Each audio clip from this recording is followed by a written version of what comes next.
ভুটানে আমাদের তৃতীয় দিনে আপনাদের সকলকে স্বাগত। সকালে ঘুম ভাঙল তাতসাং ভিলেজ রিসর্টে। বাইরে তখন হাড় কাঁপানো ঠান্ডা, 3 ডিগ্রি সেন্টিগ্রেড। রুমের বড় বড় জানলা দিয়ে যা ভিউ দেখা যাচ্ছিল তা সত্যিই বিস্ময়কর। পাহাড় এতই কাছে ছিল যেন মনে হচ্ছিল হাত বাড়ালেই ছোঁয়া যাবে। আর অদূরে দেখা যাচ্ছিল সেই বিখ্যাত টাইগার নেস্ট, যা আজ আমাদের গন্তব্য। এরপর আমরা ডাইনিং হলে গেলাম ব্রেকফাস্টের জন্য। ব্রেকফাস্টে ছিল অমলেট, প্যানকেক, ফ্রুটস, দুধ কর্নফ্লেক্স আর সাথে চা কফি। পাহাড়ের ভিউ দেখতে দেখতে রাজকীয় একটা ব্রেকফাস্ট সারলাম। সকাল 9:30টায় চেক আউট করে আমরা গাইড দিনা আর ড্রাইভার সেরিংয়ের সাথে পৌঁছালাম টাইগার নেস্ট হাইক স্টার্টিং পয়েন্টে। আজকের মিশন টাইগার নেস্ট হাইকিং। এখানে বলে রাখা ভালো, হাইকিংয়ের জন্য কোনো টিকিট লাগে না, কিন্তু টাইগার নেস্টের ভেতরে যে মন্দির আছে তাতে ঢোকার জন্য বেস পয়েন্ট থেকে পার হেড 1000 টাকার টিকিট কাটতে হয়। আমরা মনের জোরকে ভরসা করে দুটো টিকিট কেটেই নিলাম। দুটো নিয়ে নে।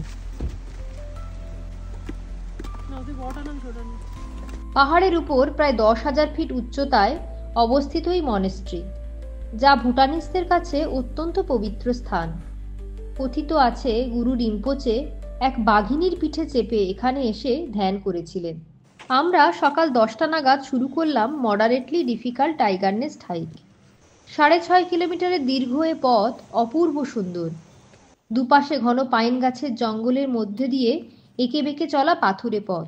মাঝে মাঝে বিশ্রাম নেওয়ার জন্য লোহার বেঞ্চের ব্যবস্থা আছে। ভুটানের প্রায় 70% জঙ্গল, আর সাথে পপুলেশনও কম হওয়ায় ভুটান একটি কার্বন নেগেটিভ কান্ট্রি। আকাশ এখানে ঘন নীল রঙের। পথ চলতে চলতে আমরা ক্লান্ত হচ্ছিলাম, আবার ফুসফুস ভরে নিচ্ছিলাম বিশুদ্ধ অক্সিজেন।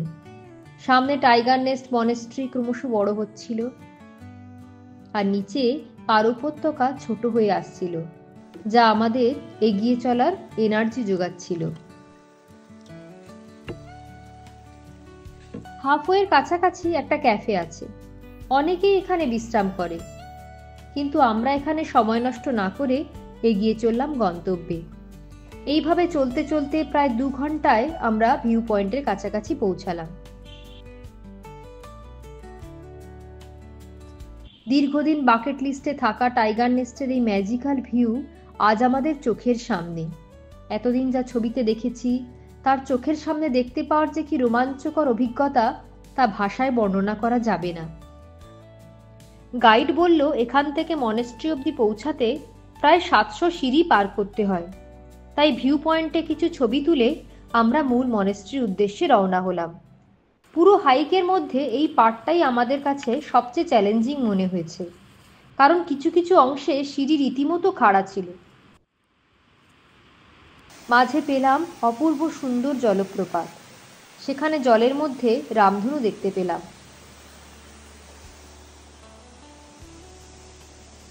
প্রায় 1 ঘন্টা পর আমরা মূল মন্দিরে পৌঁছালাম।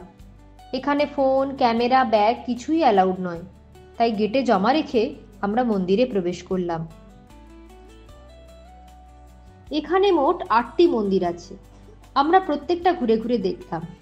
মন্দিরের ভেতরের পরিবেশটা ভীষণ শান্ত ও স্নিগ্ধ, যেন মনে হচ্ছে সময় এখানে দাঁড়িয়ে গেছে। কোথাও কোনো ডেডলাইন নেই, নেই কোনো তাড়াহুড়ো। বেশ কিছুক্ষণ এখানে বসে কাটিয়ে আমরা টাইগার নেস্ট মনেস্ট্রিকে বিদায় জানিয়ে নিচের দিকে নামতে শুরু করলাম। ঘন সবুজ পাইনের জঙ্গল, নীল আকাশ, সবুজ পাহাড়ে ঘেরা রাস্তা দিয়ে নামতে নামতে আমরা যখন বেস পয়েন্টে পৌঁছালাম ঘড়িতে তখন 3:30। টাইগার নেস্ট হাইক করে শরীরে ক্লান্তি থাকলেও মনে এক অদ্ভুত আনন্দ হচ্ছিল।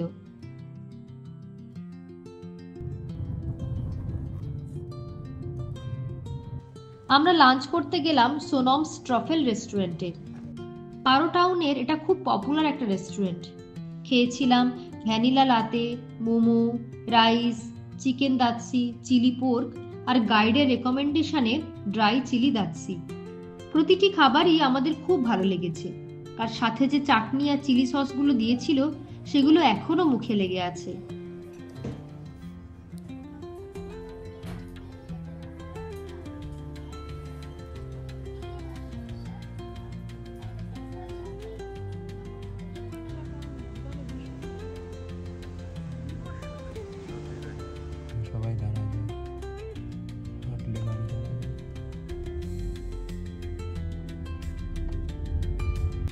এই অসাধারণ লাঞ্চের পর আমরা চলে গেলাম আমাদের আজকের স্টে দ্য ভিলেজ লজে।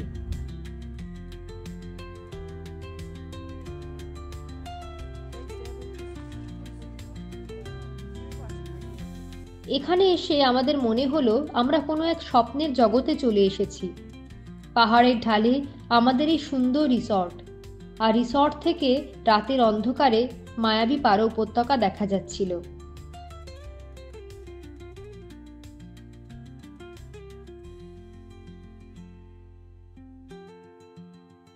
জাকুজিতে হট বাথ নিয়ে অনেকটাই ক্লান্তি দূর হলো।